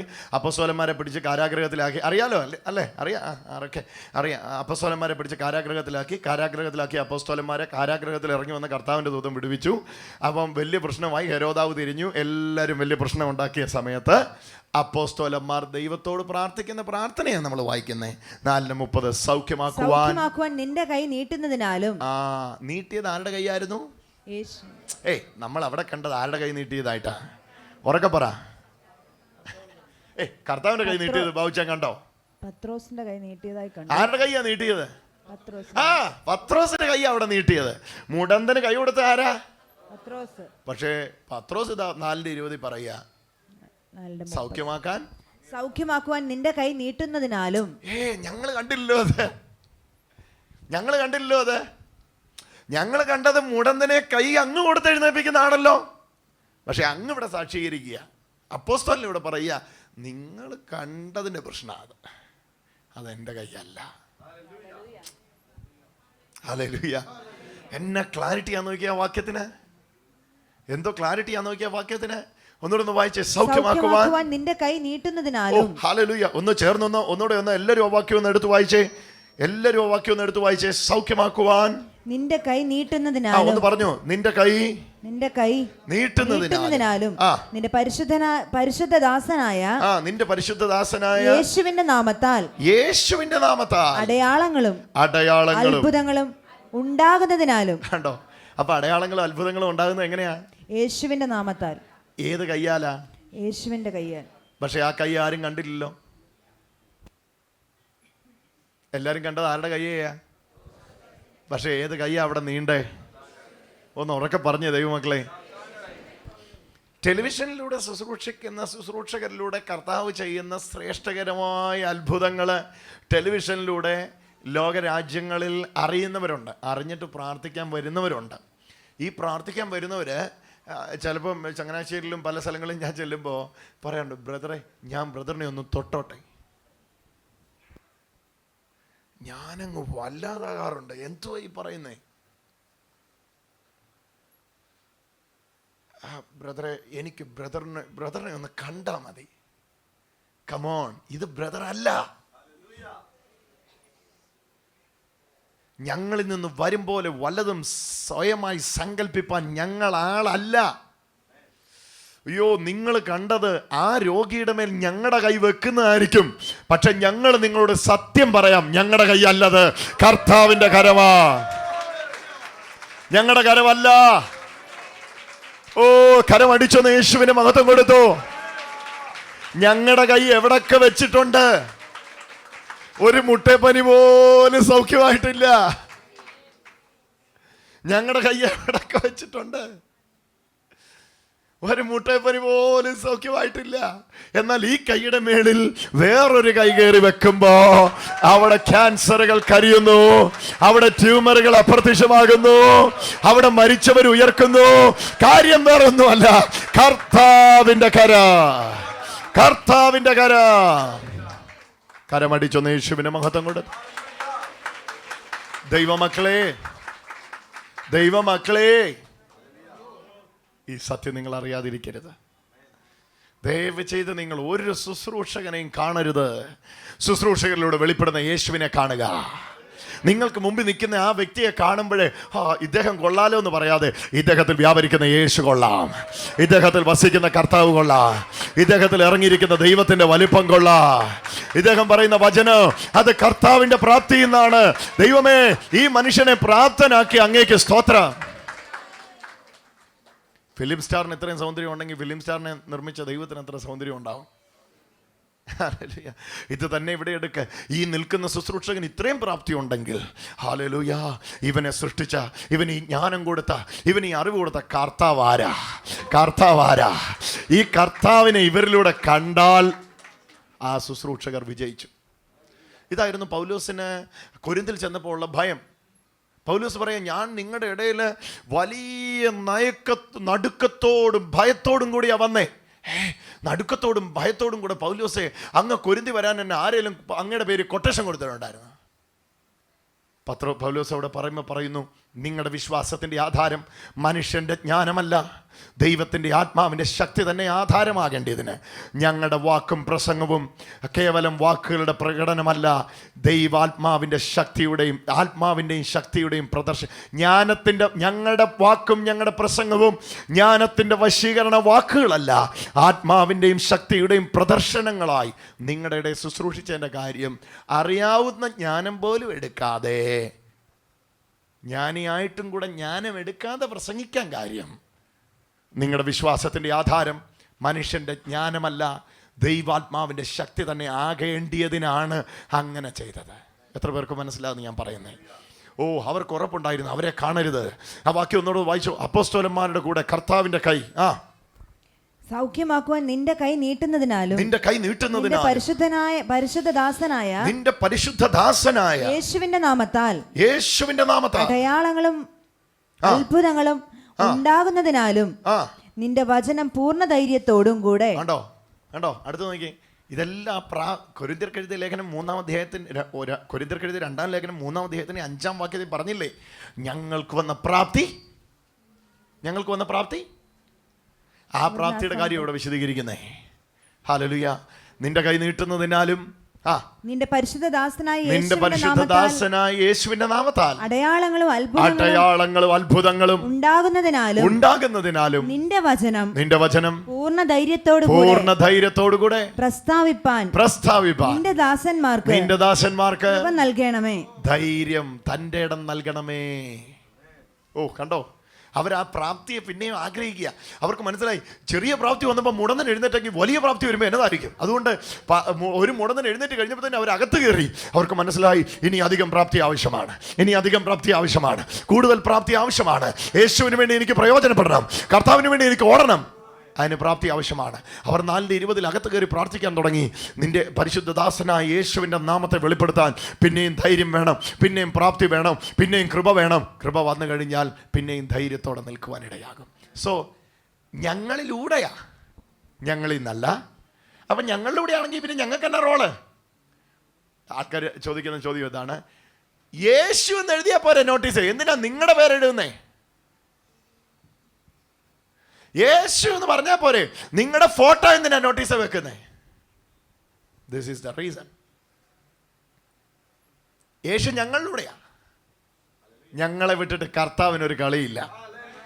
അന്നൊരു പത്രോസ്, പിന്നൊരു പൗലോസ്, പിന്നൊരു യോഹന്നാൻ, പിന്നൊരു യാക്കോബ്, പിന്നൊരു ബർന്നബാസ്, പിന്നൊരു തിമോത്തിയോസ്, പിന്നൊരു തീത്തോസ്, പിന്നൊരു ഫിലോമോൻ. ഇവരൊക്കെ ഉണ്ടായിരുന്നു. പിന്നീട് കാലഘട്ടത്തിൽ തെരഞ്ഞെടുക്കപ്പെട്ടവരാ ഞങ്ങളെ കർത്താവ് തെരഞ്ഞെടുത്തിരിക്കുകയാ.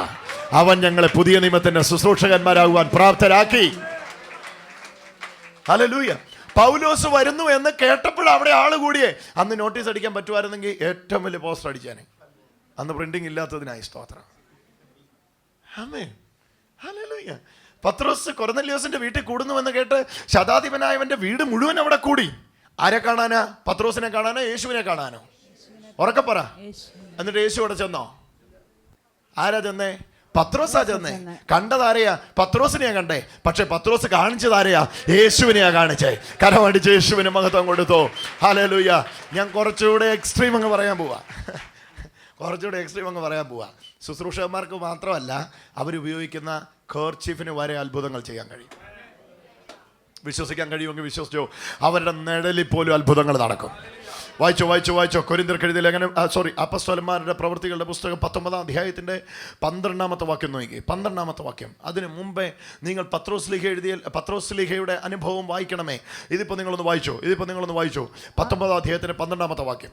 അവന്റെ മേന്മേൽ നിന്ന്, അവന്റെ ശരീരത്തിൽ നിന്ന്, അവന്റെ മേൽമേൽ നിന്ന് റൂമാലും ഉത്തരീയവും രോഗികളുടെ മേൽ കൊണ്ടുവന്നിടുകയും. നിങ്ങളെ ബാക്കി ഒന്ന് കേട്ടെ, ഒന്നുകൂടി റെഫറൻസ് പറഞ്ഞു വായിച്ചോളെ.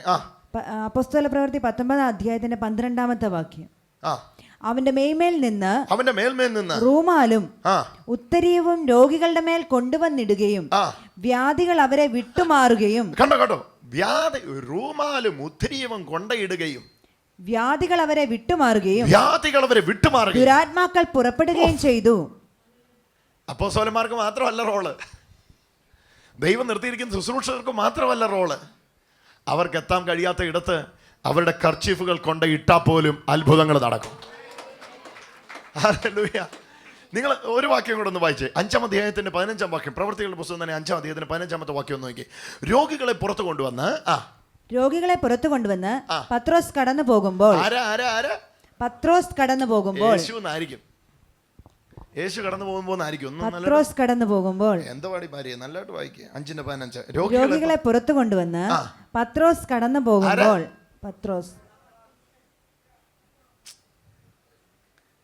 രോഗികളെ പുറത്തു കൊണ്ടുവന്ന് പത്രോസ് കടന്നു പോകുമ്പോൾ. ശ്രദ്ധിച്ചു കേട്ടെ, ആര് കടന്നു പോകുമ്പോഴാ?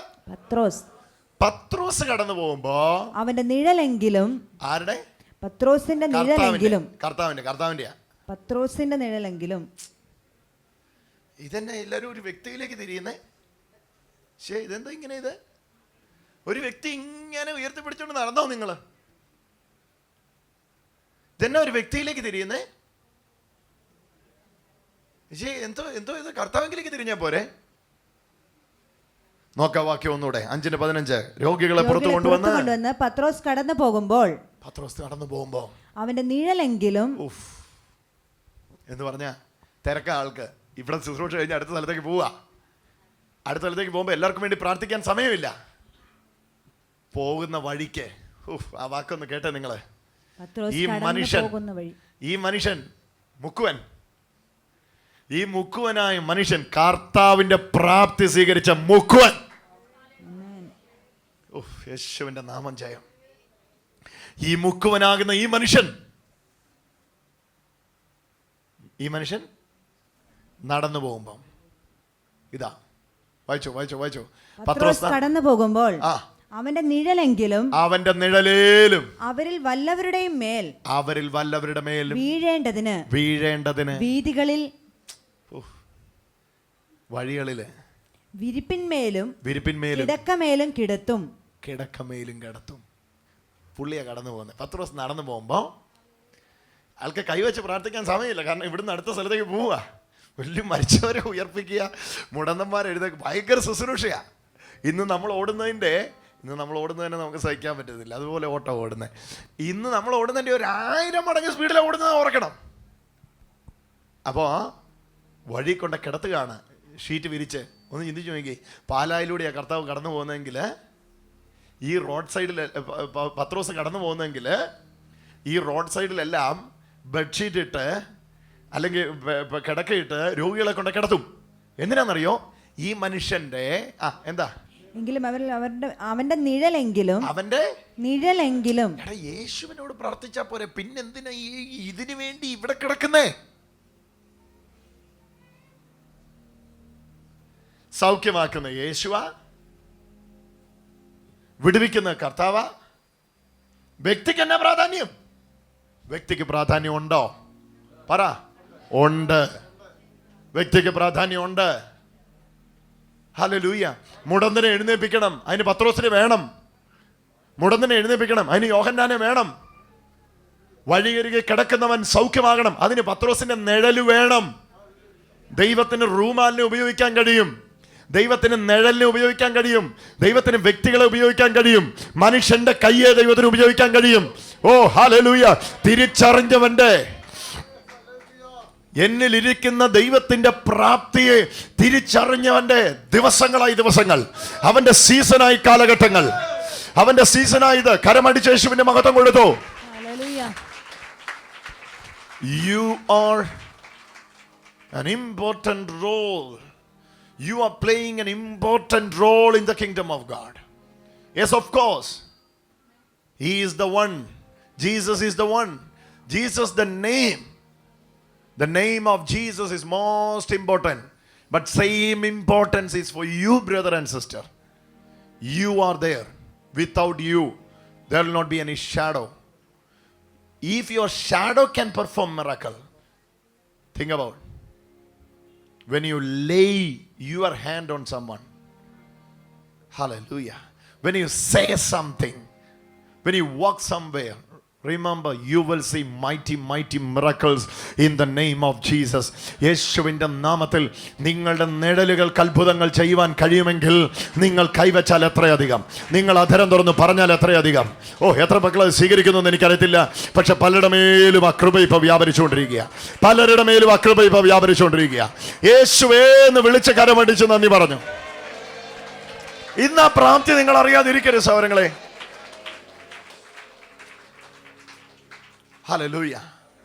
ഹല്ലേലൂയ. ഈ മനുഷ്യൻ എന്തെങ്കിലും ഒരു പ്രത്യേകത ഉണ്ടായിരുന്നോ? പറഞ്ഞേ. ഈ മനുഷ്യനെ നോക്കി മറ്റുള്ളവർ പറഞ്ഞ, അയ്യോ പഠിപ്പില്ലാത്തവർ നിൽക്കുന്നതെന്നാ പറഞ്ഞേ, കഴിവില്ലാത്തവർ നിൽക്കുന്നതെന്നാ പറഞ്ഞേ. പക്ഷേ ഈ മനുഷ്യന്റെ കൂടെ ഒരു കഴിവുണ്ടായിരുന്നു. അത് അദ്ദേഹത്തിന്റെ അല്ല, കർത്താവിന്റെ കഴിവായിരുന്നു. കർത്താവിന്റെ കഴിവെന്ന് പറഞ്ഞാൽ എന്നതാ? ഹല്ലേലൂയ. സോ നിങ്ങളിലൂടെയാണ്, പക്ഷെ നിങ്ങളിൽ നിന്നല്ല. നിങ്ങൾ ദൈവരാജ്യത്തെ വളരെ പ്രാധാന്യമുണ്ട്. ഹല്ലേലൂയ. ജനം നിങ്ങളെയാണ് നോക്കുന്നത്, നിങ്ങൾ യേശുവിനെയാണ് നോക്കേണ്ടത്. ഹല്ലേലൂയ. ദയവ് ചെയ്ത് മഹത്വം ഇവിടം കൊണ്ട് ഒതുക്കരുത്, മഹത്വം എല്ലാം അങ്ങോട്ട് കൊടുത്തേക്കുക. യേശു ചെയ്ത് അതായിരുന്നു. ജനം യേശുവിനെ മഹത്വപ്പെടുത്തി, യേശു പിതാവിനെ മഹത്വപ്പെടുത്തി. എത്ര പേർക്ക് മനസ്സിലായി? ഹല്ലേലൂയ. അവർ അവൻ്റെ പ്രവൃത്തിയിൽ പ്രശംസിച്ചു, അവനോ പിതാവിൽ സന്തോഷിച്ചു. ഹല്ലേലൂയ. റിയൽ മിനിസ്ട്രി ഇതാണ്. ജനം നോക്കുന്നത്, ജനത്തിൻ്റെ അട്രാക്ഷൻ നിങ്ങൾ ഞാനുമാണ്. ജനം ഒരിക്കലും യേശുവിനെ നേരിട്ട് കാണുകയില്ല, നിങ്ങളിലൂടെയേ കാണത്തുള്ളൂ. ഹല്ലേലൂയ. ഇവിടുത്തെ വിഷയം, ദയവ് ചെയ്ത് ഈ സ്വീകരിക്കുന്ന മഹത്വം നിങ്ങൾ കുഴിച്ചു മൂടരുത്. നിങ്ങളിലൂടെ അത് ലോകത്തിൽ പോട്ടെ, നിങ്ങളിലൂടെ അത് ദൈവത്തിൻ്റെ അടുക്കലേക്ക് പോകട്ടെ. ഇവിടുന്ന് എന്നേലും കിട്ടിയോ, ഇവിടം കൊണ്ട് വെക്കരുത്, ദൈവത്തിന് അത് കൊടുത്തേക്കണം. പകലും മുഴുവൻ നിങ്ങൾ സൗഖ്യമാക്കിക്കോ. രാത്രി വന്ന് അപ്പനോട് പറയണം, അപ്പാ ഹല്ലേലൂയ, എനിക്കറിയാം എല്ലാവരും കണ്ടത് എന്നെയാ, പക്ഷേ എനിക്കറിയാം അങ്ങനെ കണ്ടില്ലായിരുന്നു ഇതൊന്നും നടക്കത്തില്ലായിരുന്നു, അങ്ങനെ കണ്ടില്ലായിരുന്നു ഇതൊന്നും നടക്കത്തില്ലായിരുന്നു. ഇതായിരുന്നു യേശുവിൻ്റെ ശുശ്രൂഷയുടെ രഹസ്യം. പകലും മുഴുവൻ നടന്ന് കുഷ്ഠരോഗിയും ഊമനെയും ചെകിടനെയും എല്ലാം കർത്താവ് സൗഖ്യമാക്കും. രാത്രി പോയി പിതാവുമായിട്ട് സംസാരിക്കുമ്പം ഇങ്ങനെ ആയിരിക്കണം യേശു പറഞ്ഞിരുന്നത്, അപ്പാ മനുഷ്യനായ എൻ്റെ മേൽ പിതാവെ അങ്ങയുടെ മഹാശക്തി മനുഷ്യത്വത്തിൻ്റെ മേൽ വന്നുകൊണ്ടാണ് ഇതെല്ലാം നടന്നത്. ദൈവം അവൻ്റെ കൂടെ ഇരിക്കിയാലും പരിശുദ്ധദാസനായ യേശുവിനെ അഭിഷേകം ചെയ്യുകയാലും അത്ഭുതങ്ങളും അടയാളങ്ങളും ചെയ്യുവാൻ ദൈവം അവൻ്റെ കൂടെ ഇരിക്കയാലും നിങ്ങളുടെ ഇടയിൽ തെളിയിച്ചവനായ നമ്മുടെ കർത്താവായ യേശു ക്രിസ്തു. ഹല്ലേലൂയ. സഹോദരങ്ങളെ, ഇങ്ങനെ പറഞ്ഞ് ഞാൻ അവസാനിപ്പിക്കാൻ താല്പര്യപ്പെടുന്നേ. ശുശ്രൂഷയ്ക്കായിട്ട് നിങ്ങൾ ഒരുപക്ഷെ ഒരു പ്രവാചകനും വന്ന് നിങ്ങളുടെ തലയിൽ കൈവച്ച് പറഞ്ഞിട്ടുണ്ടാകുകയല്ല, മകളെ മകനെ നിന്നെ ശുശ്രൂഷയ്ക്ക് വേണ്ടി വിളിച്ചിരിക്കുന്നു. എന്നാൽ ലോക സ്ഥാപനത്തിന് മുമ്പേ നിങ്ങളെ വിളിച്ച ഒരു പ്രവാചകനുണ്ട്. ആ പ്രവാചകന്റെ പേര് യേശു എന്നാണ്. ആ പ്രവാചകനെ വിശ്വസിക്കുക. ഇവിടുത്തെ പ്രവാചകന്മാർ ചിലപ്പം നിറവും സൗന്ദര്യവും ഉയരവും ഒക്കെ ഉള്ളവരെ നോക്കി പ്രവചിക്കത്തുള്ളായിരിക്കും. പക്ഷേ ലോക സ്ഥാപനത്തിന് മുമ്പേ, അമ്മയുടെ ഉദരത്തിൽ നിങ്ങൾ ഉരുവാകുന്നതിന് മുമ്പേ പേര് ചൊല്ലി നിങ്ങളെ വിളിച്ച് നിങ്ങളെ നോക്കി സകലവും പ്രവചിച്ച, മുൻ നിയമിച്ച ഒരു കർത്താവുണ്ട്. Hallelujah, hallelujah. നിങ്ങളുടെ ദൈവവിളിയെ വേറെ ആരും സ്ഥിരീകരിക്കേണ്ട ആവശ്യമില്ല. നിങ്ങളുടെ ദൈവവിളി ലോക സ്ഥാപനത്തിന് മുമ്പേ നടന്നതാണ്. നിങ്ങളെ കമ്മീഷൻ ചെയ്തിരിക്കുന്നു. മത്തായി 28:18 മുതൽ 20 വാക്യങ്ങളിൽ, ഭൂലോകത്തിലൊക്കെയും സകല ജാതികളോട് സുവിശേഷം പ്രസംഗിപ്പാൻ യേശു നിങ്ങളെ അധികാരപ്പെടുത്തിയിരിക്കുന്നു. ഈ അധികാരം നിങ്ങളുടെ അകത്തുണ്ട്. ഈ അധികാരം ഉപയോഗിക്കപ്പെടാൻ വേണ്ടിയാണ്, ഈ അധികാരത്തിൽ നിങ്ങൾ വർദ്ധിക്കാൻ വേണ്ടിയാണ് ഈ ദൈവിക പ്രാപ്തിയെ ദൈവം നിങ്ങളുടെ ഉള്ളത്തിൽ പകർന്നിരിക്കുന്നത്. അതേ സഹോദരൻ, നിങ്ങളുടെ ഉള്ളിൽ ആ പ്രാപ്തി ഇരിപ്പുണ്ട്. നിങ്ങളുടെ ഉള്ളിൽ അപ്രാപ്തി ഇരിപ്പുണ്ട്. ഹല്ലേലൂയ. ദയവ് ചെയ്ത് ഒതുങ്ങി കൊടുക്കരുത്. ഈ കാലഘട്ടം നിങ്ങളെ നോക്കിയിരിക്കുകയാണ്. അന്നൊരു പത്രോസ് ഉണ്ടായിരുന്നു, പിന്നൊരു യോഹന്നാൻ ഉണ്ടായിരുന്നു. ഈ കാലഘട്ടം നിങ്ങളെ നോക്കിയിരിക്കുകയാണ്. അടുത്ത പേരും നിങ്ങളുടേതാണ്. നിങ്ങൾ പുറകിൽ ഒതുങ്ങിക്കൂടേണ്ടിയവനല്ല, മുൻനിരയിൽ നിന്ന് യേശുവിൻ്റെ നാമത്തിൽ രോഗികളെ സൗഖ്യമാക്കേണ്ടവനാ, മരിച്ചവരെ ഉയർപ്പിക്കേണ്ടവനാ. ഹല്ലേലൂയ. ഈ തലമുറയിൽ ദൈവം നിങ്ങളെ തെരഞ്ഞെടുത്തിരിക്കുന്നു. അഭിഷേകം നിങ്ങളുടെ മേലുണ്ട്, ദൈവിക പ്രാപ്തി നിങ്ങളുടെ മേലുണ്ട്. ഇന്നിവിടെ ഇരിക്കുമ്പോൾ പറഞ്ഞു, യേശുവേ ഞാനാകുന്നത് അങ്ങയുടെ കൃപയാലാകുന്നു. അങ്ങൻ്റെ മേൽ പകർന്ന കൃപ വ്യർത്ഥമായി പോയിട്ടില്ല. കരങ്ങളെ അടിച്ചുകൊണ്ടെന്ന് യേശുവിന് മഹത്വം കൊടുത്തേരെ. ശക്തിയോടെ ഒന്ന് കരമടിച്ച് ഒന്ന് യേശുനാഥനൊന്ന് ആരാധന കൊടുത്താട്ടെ. ഒന്ന് ആരാധന കൊടുക്കാൻ തുടങ്ങിക്കേ. തുടങ്ങട്ടെ. ഇന്ന പ്രാപ്തി ഓരോ മക്കളുടെ മേൽ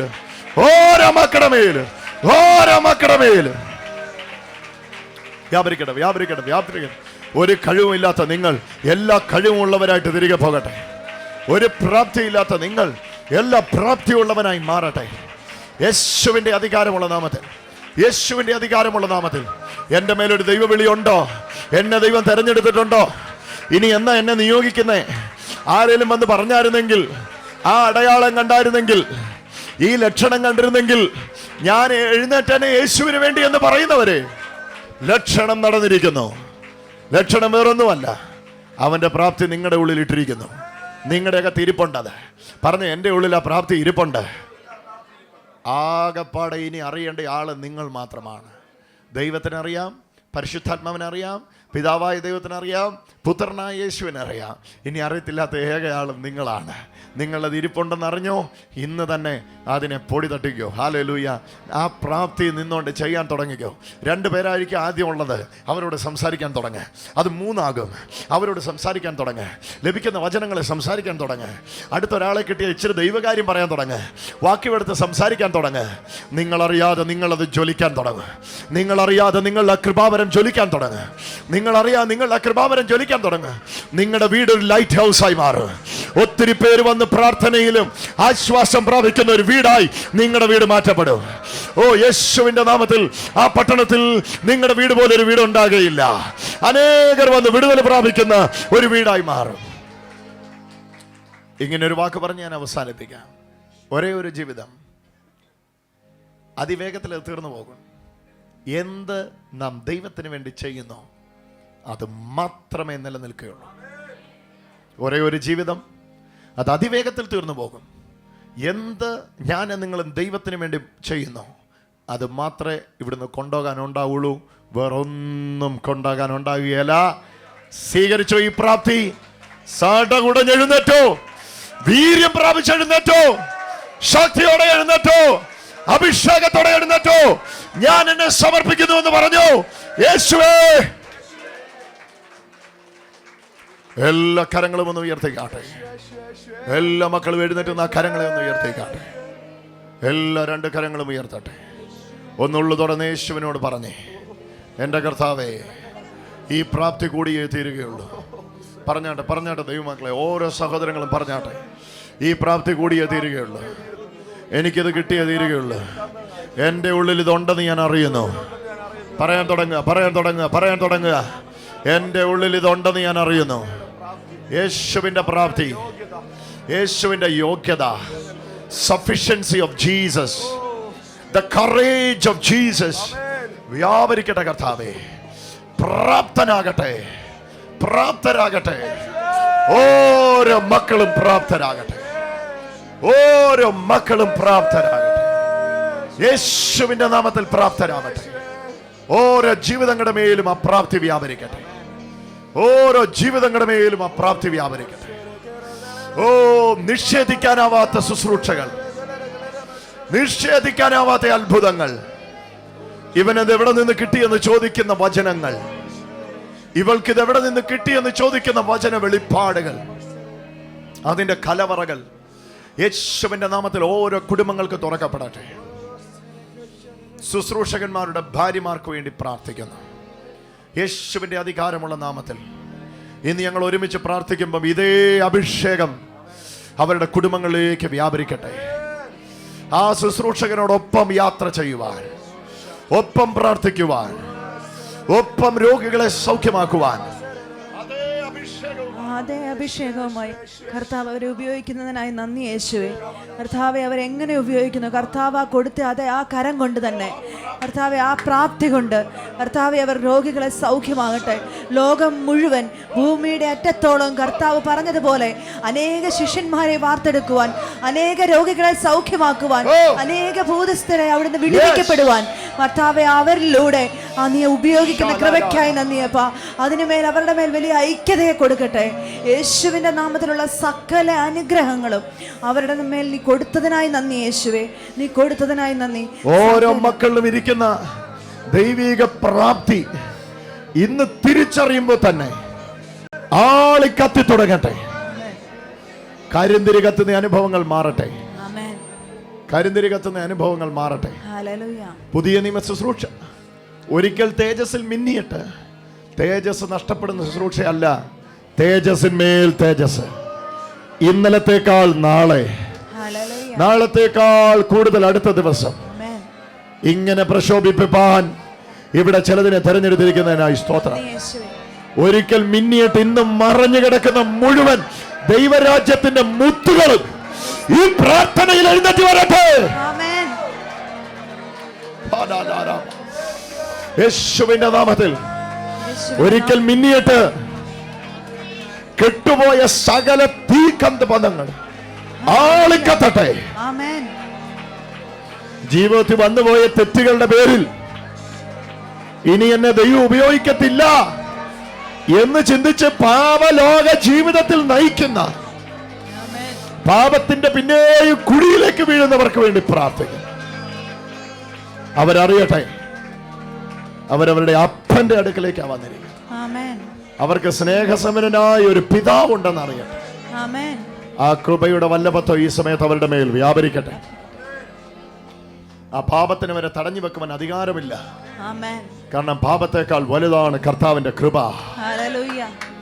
പാപം തോൽക്കട്ടെ, അവരിലിരിക്കുന്ന കൃപ ജയിക്കട്ടെ.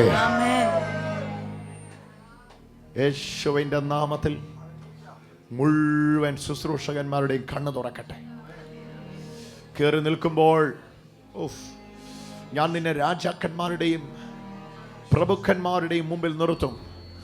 ആ നാഴികയിൽ എന്ത് സംസാരിക്കണമെന്ന് നിങ്ങൾ ചിന്തിക്കേണ്ട. ആ നാഴികയിൽ സംസാരിക്കേണ്ട ഞാൻ നിങ്ങളുടെ അധരത്തിൽ തരും.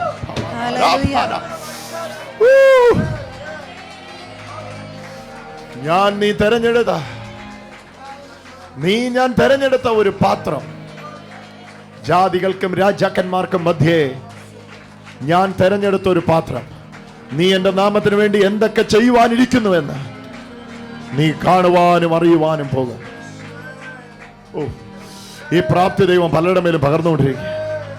ഞാൻ ഇങ്ങനെ പ്രാർത്ഥിക്കുന്ന കർത്താവേ, ഓരോ ജീവിതങ്ങളും ഈ പ്രാപ്തിയാൽ നിറയട്ടെ. അടുത്ത ദിവസങ്ങളിൽ ലോകത്തെ കീഴ്മേൽ മറിക്കുന്ന DL മൂഡികൾ, ഹല്ലേലൂയ, ചാൾസ് സ്പർജൻമാർ, DL മൂഡിമാർ യേശുവിന്റെ നാമത്തിൽ എഴുന്നേൽക്കട്ടെ. ജോൺ വൈക്ലിഫുമാർ എഴുന്നേൽക്കട്ടെ. സ്മിത്ത് വിഗിൾസ്വർത്തുമാർ എഴുന്നേൽക്കട്ടെ. യേശുവിൻ നാമത്തിൽ തിയോഡർമാർ എഴുന്നേൽക്കട്ടെ. സ്പർജന്മാർ എഴുന്നേൽക്കട്ടെ. യേശുവിന്റെ നാമത്തിൽ ജോൺ കാൽവിൻമാർ എഴുന്നേൽക്കട്ടെ. ഹല്ലേലൂയ. ഇന്ന് വരെ കണ്ടിട്ടില്ലാത്ത അപ്പോസ്തലന്മാർ എഴുന്നേൽക്കട്ടെ. മാർട്ടിൻ ലൂതർമാർ എഴുന്നേൽക്കട്ടെ. പൗലോസുമാർ എഴുന്നേൽക്കട്ടെ. പത്രോസുമാർ എഴുന്നേൽക്കട്ടെ. യോഹന്നാന്മാർ എഴുന്നേൽക്കട്ടെ. എപ്പപ്രാസുമാർ എഴുന്നേൽക്കട്ടെ. ബർന്നബാസുമാർ എഴുന്നേൽക്കട്ടെ. അപ്പല്ലോസുമാർ എഴുന്നേൽക്കട്ടെ. എപ്പപ്രാസുമാർ എഴുന്നേൽക്കട്ടെ. ഈ കാലഘട്ടം അതിന്റെ കാലഘട്ടമെന്ന് ഞങ്ങൾ അറിയുന്നു. ആ പ്രാപ്തി പല ഉള്ളങ്ങളുടെ മേലും അവിടുന്ന് പകരുന്നതിനായി സ്തോത്രം. ഒരു സ്മിത്ത് വിഗിൾസ്വർത്തിന്റെ കാലം ഞങ്ങൾ ഇന്ത്യയിൽ കാണുന്നു. ഒരു വെയിൽസ് റിവൈവലിന്റെ ചരിത്രം ഞങ്ങൾ കേരളത്തിൽ കാണുന്നു. അതിനായിട്ട് പ്രാപ്തി സ്വീകരിച്ചവർ ഒരുമിക്കട്ടെ. എല്ലാ ഈഗോകളും മാറിപ്പോകട്ടെ. സൂപ്പർ ഈഗോ ഇല്ലാതായി മാറട്ടെ. അവനും പ്രാപ്തി ലഭിച്ചു, എനിക്കും പ്രാപ്തി ലഭിച്ചു. അവനും പ്രാപ്തി ലഭിച്ചു, എനിക്കും പ്രാപ്തി ലഭിച്ചു. എനിക്കും ദാനം കിട്ടി, അവനും ദാനം കിട്ടി. ദാനം കിട്ടിയ ഞാൻ അവനേക്കാൾ ശ്രേഷ്ഠനല്ല. എനിക്കും അവനും ദാനം കൊടുത്തത് ഒരേ ദൈവം. ഞങ്ങൾക്ക് രണ്ടുപേർക്കും അവതാരം ലഭിച്ചു എന്നതുണ്ട്. രണ്ടുപേരും വാദിക്കാതെ അന്യോന്യം ദൈവത്തിന് നന്ദി പറയട്ടെ. അതിനു വേണ്ടിയുള്ള കൃപ അയക്കുന്നതിനായിട്ട് നന്ദി. യേശുവിൻ നാമത്തിൽ തന്നെ ആമേൻ. ആമേൻ. അവൻ നിങ്ങളെ പുതിയ നിയമത്തിന്റെ ശുശ്രൂഷകന്മാരാകുവാൻ പ്രാപ്തരാക്കിയിരിക്കുന്നു.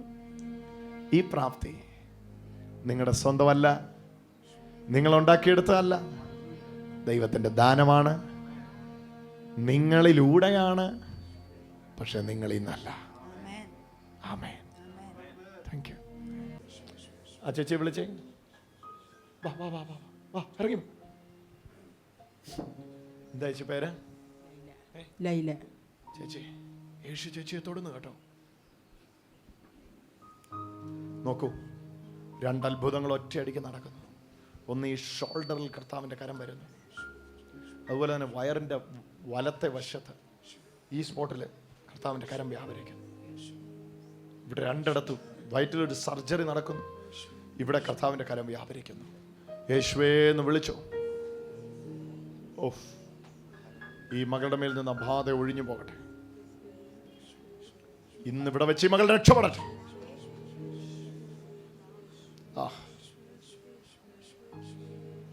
രക്ഷപ്പെടട്ടെ.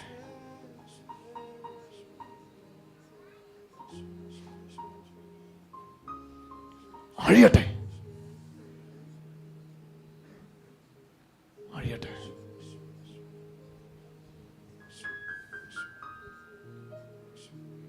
ഓ,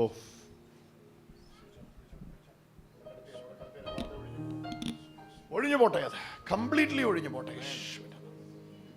കംപ്ലീറ്റ്ലി ഒഴിഞ്ഞു പോകട്ടെ. വലിയ സ്വാതന്ത്ര്യം ഈ മകളുടെ മേൽ ഇപ്പോൾ തന്നെ വ്യാപരിക്കട്ടെ. ഞാൻ നിന്നെ സൗഖ്യമാക്കുന്ന യേശു. ഓരോ ജീവിതങ്ങളുടെ മേലും ആ ദൈവശക്തി അടിച്ചുകൊണ്ടിരിക്കുന്നു. ഈ മകളുടെ മേൽ അത് അടിച്ചുകൊണ്ടിരിക്കുന്നു. എല്ലാവരും യേശുവേ എന്ന് വിളിച്ച് പ്രാർത്ഥിച്ചു.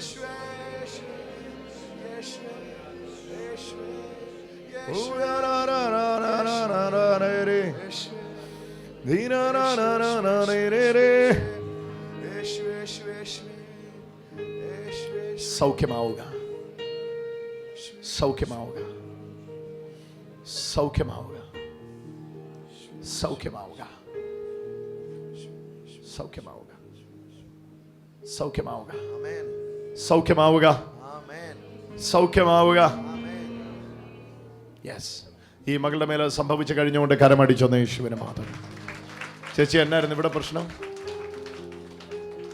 കഴുത്തിന് വേദനയായിരുന്നു. കഴുത്തിന് ഷോൾഡറിനെല്ലാം വേദന ഉണ്ടായിരുന്നു. അതെങ്ങനെ വന്നതാ? തേയ്മാനം. തേയ്മാനോ? ഇവിടെ നിന്നായിരുന്നു. ഫുൾ കയ്യിലുണ്ട്. ഇപ്പൊ അതുണ്ടോ നോക്കിയ ചേച്ചി? ഉയർത്തിക്കേ.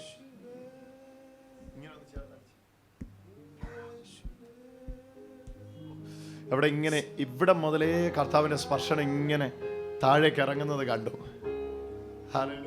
ഹല്ലേലൂയ. ഇപ്പൊ ഉണ്ടോ വേദന? കുറഞ്ഞു. കരമടിച്ചുകൊണ്ടൊന്ന് യേശുവിനെ മാത്രം കൊടുക്കും. യേശുവിനൊന്ന് ആരാധന കൊടുക്കും. ഇവിടെ എന്നായിരുന്നു ചേച്ചി? പാൻക്രിയാസിന്റെ തകരാറാ. മുഴയുണ്ടെന്ന് പറഞ്ഞു. ചെക്കപ്പിന് വിധേയമായിക്കോ. ചെക്കപ്പിന് വിധേയമായിക്കോ. യേശു അതിനെ എടുത്തിരിക്കുന്നു. കരമടിച്ചൊന്ന് യേശുവിനെ മാത്രം. ആ ബ്രദറിനെ കഴിഞ്ഞ് വിളിച്ചേ. വരിക.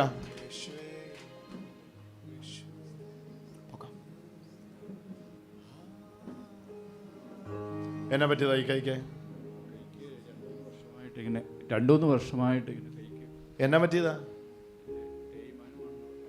തേയ്മാനമാണ്. ഉയർത്താൻ പറ്റുമോ? ഇത്രയും പറ്റുള്ളൂ. ഇതാ അത്രേ ഉയർത്തത്തുള്ളൂ. യേശുവേ,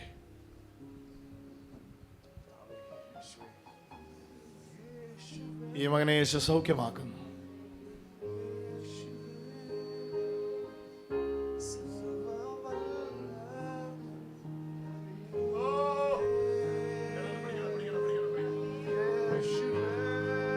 ഓ, ഇയാളുടെ ശരീരത്തിൽ നിന്ന് അത് ഒഴിയുന്നു.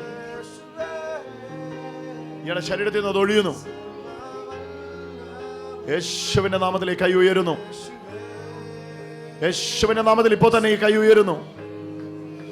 ഉയരുന്നു, ഉയരുന്നു, ഉയരുന്നു. അങ്ങനെ ഇരുന്നോണം. കരമടിച്ചുകൊണ്ട് യേശുവിന് ആരാധന കൊടുക്കുക.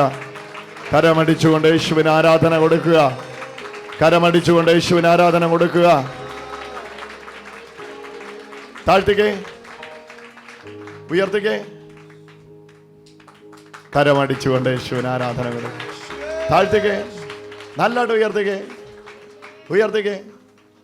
ഇങ്ങനെ ഒന്ന്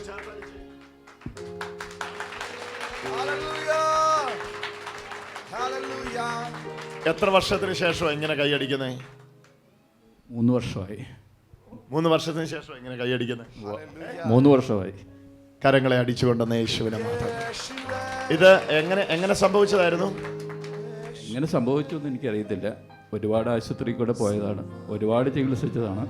ഒരു കുറവുമില്ലായിരുന്നു. ഒരു കുറവ് കിട്ടിയിട്ടില്ല. എത്ര ആശുപത്രി പോയി കാണും ഇതിങ്ങനെ ഒന്ന് പൊങ്ങി കിട്ടാൻ? 6-7 സ്ഥലത്ത് പോയിട്ടുണ്ട്.